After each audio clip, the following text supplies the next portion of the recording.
السلام عليكم ورحمة الله وبركاته. عاملين ايه؟ يا رب تكونوا بخير. النهاردة ان شاء الله جايبه لكم القهوة الخضراء بالتفصيل. هنتكلم عنها ازاي نستخدمها لسد الشهية وحرق الدهون، ازاي بناخدها، ازاي بنعملها، طريقة التحضير، وطبعا فوائدها الجميلة جدا والكتيرة جدا. وهقول لكم مين اللي يقدر ياخدها ومين اللي ما يقدرش ياخدها كمان. يعني اللي عاوز يستفيد اكبر استفادة يتابع الفيديو للاخر، وان شاء الله ما اطولش عليكم. النهارده هنتكلم عن القهوة الخضراء. يا جماعة، هي القهوة الخضراء ايه؟ هي القهوة قبل التحميص، يعني بتكون لسه خضراء. اي قهوة بنجيبها وبنحمصها وبيبقى كل ما لونها بيغمق كل ما تبقى طبعا درجات، زي في قهوة فاتحة وفي متوسطة وفي اللي هي الغامقة والبن الغامق. عموما تمام. هي بتكون حبوب. قبل كده انا نزلتها لكم وكانت حبوب مش بودرة. طبعا انت تقدري تجيبيها من العطار او اي مكان، بودرة او حبوب، وانتي تقدري تطحنيها في البيت. بس يعني الاحسن ان انتي لو عايزاها مطحونة تجيبيها مطحونة من عند العطار، علشان ما تبقاش صعبة على المطحنة بتاعتك او الكبة وتبوظها. تمام. فنقدر نستخدم في الوصفة بتاعتنا القهوة الخضراء المطحونة او الحبوب. هي نفس الكمية، هناخد معلقة منها صغيرة. هقول لكم طريقة التحضير، واثناء ما هي على البوتاجاز هنتكلم في فوائدها علشان ننجز وقت. اول حاجه دي على فكره انا كنت عاملاها، حمصتها شويه تحميصه خفيفه علشان عملتها زي القهوه العربي وضفت لها هيل او حبهان. انت تقدري تجيبيها زي ما هي بودر، يعني انا مغيره فيها، بس الاحسن انت تسيبيها على حالتها. انا بس كنت عامله منها قهوه عربي علشان اغير في الطعم شويه. فاحنا هنجيبها تكون بودر. هي لونها هيكون افتح من دي طبعا، او حبوب اللي انت عاوزاه، بس الاحسن تجيبيها بودر. هناخد منها معلقه صغيره. تمام. معلقه اهي صغيره، ونحطها في الكنكه بتاعتنا. طبعا انا مش بستخدم البراد لان البراد ممكن اعمل فيه شاي، يعني الميه بتكون بيضه، فمش عايزه اخلي فيها طعم. وهحط على في الكنكه بتاعتي على المعلقه دي احط كوبايه الميه الكميه اللي انا عاوزاها، وهحطها على النار. هحطها على النار قد ايه؟ هحطها اول ما تبتدي تغلي هعد دقيقتين 3 كمان، يعني مش مجرد ان هي تفور كده واطفي عليها او ان هي تعمل فقاعات، لا، هسيبها تغلي دقيقتين 3 على النار. وبعد كده هطفي عليها واقول لكم كمان هنستخدمها ازاي. يعني هنستخدمها ازاي بالظبط ونقدر ناخدها امتى. واثناء ما هي بتغلي او على النار هنتكلم عن فوائدها مع بعض.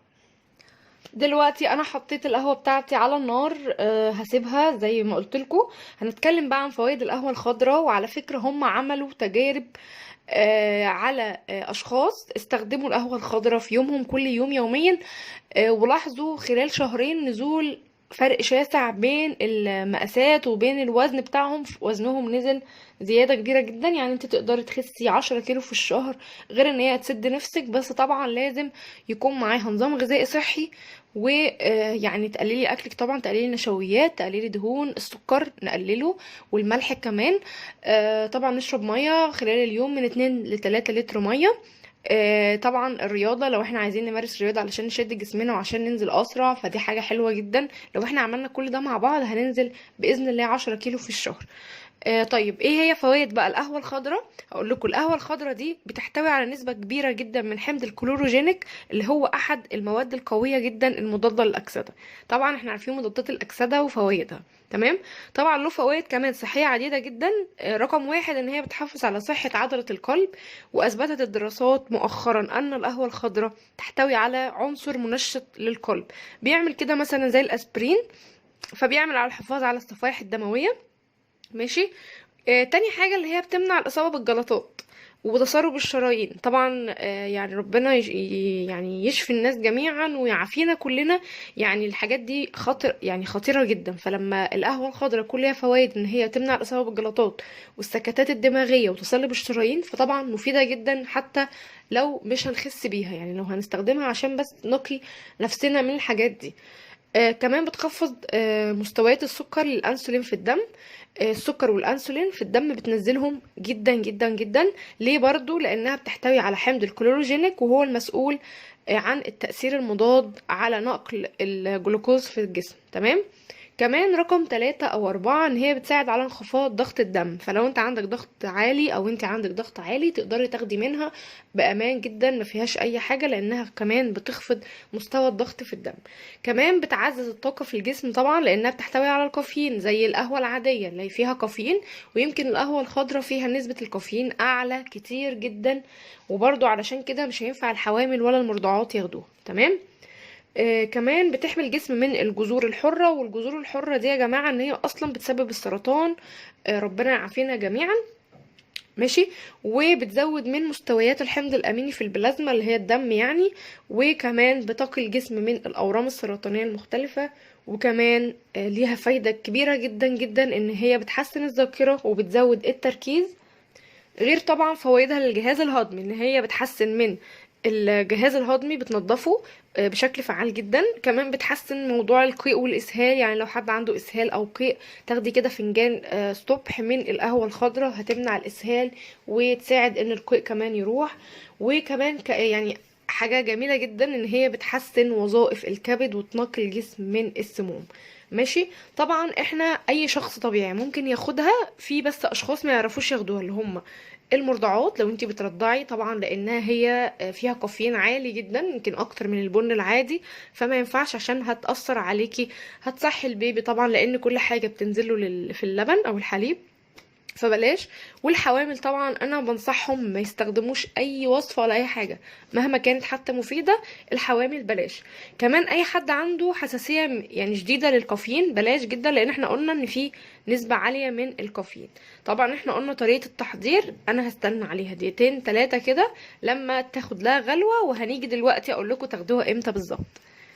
رجعت لكم يعني على ما انا خلصت الكلام معاكم، كانت هي خلاص، بس نخلي بالنا يا جماعه ان هي ممكن تغلي وتبوظ الدنيا، فناخد بالنا على طول عينينا عليها او نوطي عليها. انا سبتها الحمد لله طول الفتره اللي انا بشرح لكم فوائدها دي كانت على النار. دلوقتي انا هصفيها لانها بودر، فهصفيها بمصفى كده. طبعا لو انت جايباها حبوب برضو هتصفيها. طبعا احنا ممكن نلاقي اللون دي مختلفه، لان انا قايله لكم ان انا حاطه عليها حبهان وقرنفل، لان انا كنت عاملاها شبيهه للقهوه العربي، بس القهوه العربي بقى بنضيف لها زعفران، يعني هي تعتبر قهوه عربي، فانت اللي هتجيبيها هيكون لونها مختلف شويه فاتحه اكتر، وهتكون من عند العطار على حالتها مش هتغيري فيها. ماشي. امتى بقى هناخدها؟ زي ما احنا قلنا كده، المعلقه صغيره على كوبايه الميه، هتعملي الكوبايه الجميله دي. هناخدها كل يوم الصبح قبل الاكل بنص ساعه، يعني قبل ما تيجي تفطري هتاخدي الكوبايه دي بنص ساعة. انا عايزة اقول لكم والله والله والله ان فعلا بتسد النفس جدا، هتحس ان انتي نفسك مسدودة عن الاكل، يمكن طول اليوم ممكن نفسك تبقى مسدودة مش عايزة تاكلي. وفعلا في ناس كمان جربوها من الفيديو اللي فات كان من سنة بالظبط، فالحمد لله جاب معاهم نتيجة يعني مبهرة. الناس كلها قالوا لي ان احنا فعلا سد نفسنا جدا مع الالتزام عليه. يعني انت لو استمريت عليها باذن الله شهر كامل، اخدتيها الصبح قبل الاكل او قبل الفطار بنص ساعة، يعني هي برضو زي القهوة بتصحصح وبتنبه وحلوة جدا. هتلاقي نفسك مسدودة، هتلاحظي فرق في المقاسات، هتلاحظي ان هي هتخسسك مع الوقت، طبعا مع النظام الغذائي الصحي والشرب المية، الحاجات اللي احنا قلنا عليها مهمة، هتلاقي نفسك نزلتي في الوزن. تمام. فممكن تاخديها كمان قبل الغدا بنص ساعة، يعني مرتين خلال اليوم، قبل الفطار وقبل الغدا. بس ده كان الفيديو بتاعنا النهارده، اتمنى ان هو يعجبكم، وعايزه اخد رايكم في حاجه. قولولي في التعليقات ايه الفيديوهات اللي انتوا حابينها او الحاجات اللي انتوا حابين اتكلم عنها. ان شاء الله بكره هنزل لكم فيديو عن علاج ثبات الوزن، مشكله ثبات الوزن ايه هي الاسباب وعلاجها.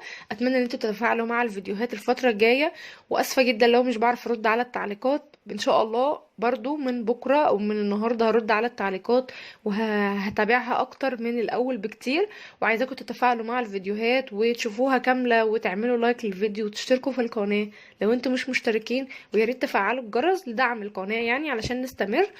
وطبعا شيروا الفيديو علشان الناس تستفيد طبعا، لان يعني كل ما بتشيروا الفيديو كل ما الناس اكتر بتستفيد من المعلومات دي.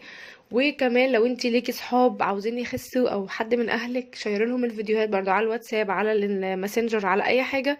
وطبعا ما ننساش لايك للفيديو. بحبكم جدا جدا جدا، والسلام عليكم ورحمة الله وبركاته.